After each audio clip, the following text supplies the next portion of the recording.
Assalamualaikum warahmatullahi wabarakatuh. Salam sejahtera, salam Malaysia Madani. Sebentar tadi saya telah memberikan taklimat ringkas berhubung isu-isu yang dibangkitkan dalam dua laporan Ketua Audit Negara peringkat Persekutuan, iaitu seperti yang telah dimaklumkan, laporan Ketua Audit Negara mengenai penyata kewangan Kerajaan Persekutuan tahun 2022 dan laporan Ketua Audit Negara mengenai penyata kewangan dan pengauditan pematuhan agensi persekutuan tahun 2021.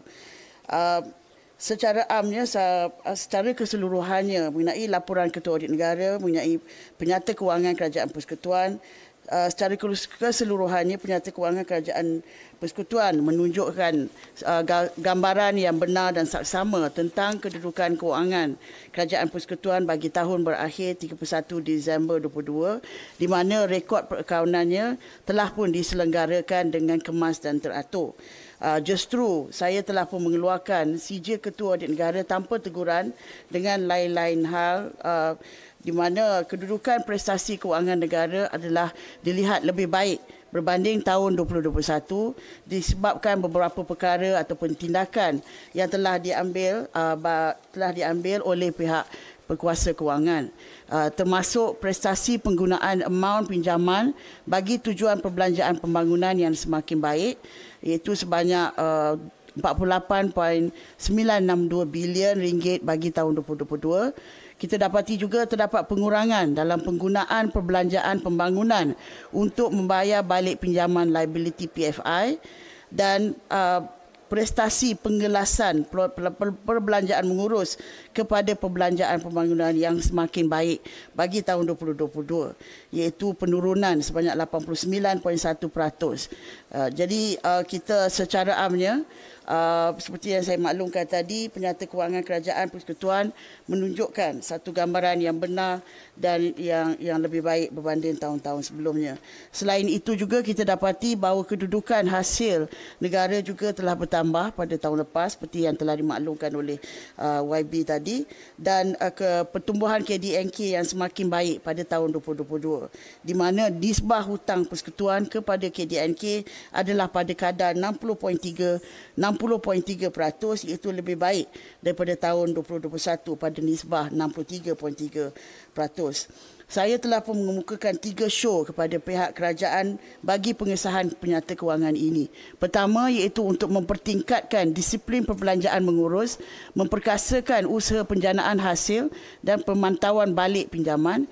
Kedua, untuk memastikan dana kumpulan wang pembangunan dibelanjakan bagi projek-projek fizikal dan bukan fizikal yang termasuk di bawah RMK 5.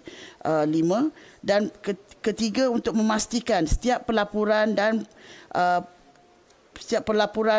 persembahan dalam item penyata kewangan adalah selaras dengan piawaian perakaunan dan peraturan kewangan. Berhubung dengan laporan Ketua Audit Negara mengenai penyata kewangan dan pengauditan pematuhan agensi persekutuan, setakat 31 Disember 2022, 141 penyata kewangan telah siap diaudit dan dikeluarkan sijil Ketua Audit Negara.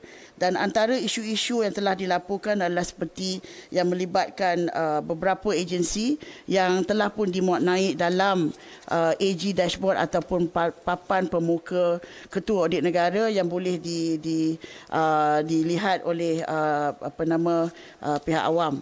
Dan selain daripada dua laporan Ketua Audit Persekutuan tersebut, saya akan membentangkan 13 laporan Ketua Audit mengenai penyata kewangan kerajaan negeri dan kerajaan agensi negeri di peringkat Dewan Undangan Negeri nanti. Saya juga ingin YB untuk mengemukakan dua perkara, iaitu mulai tahun 2023, isu-isu laporan Ketua Audit Negara juga akan dibentangkan secara berkala dalam mesyuarat Jamaah Menteri supaya setiap isu yang dilaporkan dapat diambil tindakan yang lebih berkesan. Selain itu, mulai daripada tahun 2024, status serahan dan jenis sijil penyata kewangan agensi persekutuan dan negeri akan turut dipantau melalui AG dashboard. Jabatan Audit Negara bersama Kementerian Kewangan sebagai pegawai kewangan akan memberi perhatian serius terhadap isu-isu yang dibangkitkan dalam laporan Ketua Audit Negara. Ini adalah wajar supaya isu-isu yang dibangkitkan diambil perhatian serius dan tidak dibiarkan berlarutan tanpa penyelesaian. Dan perkara ini juga akan dibawa kepada peringkat tertinggi supaya isu-isu berbangkit dapat diambil tindakan dengan kadar segera. Sekian, terima kasih.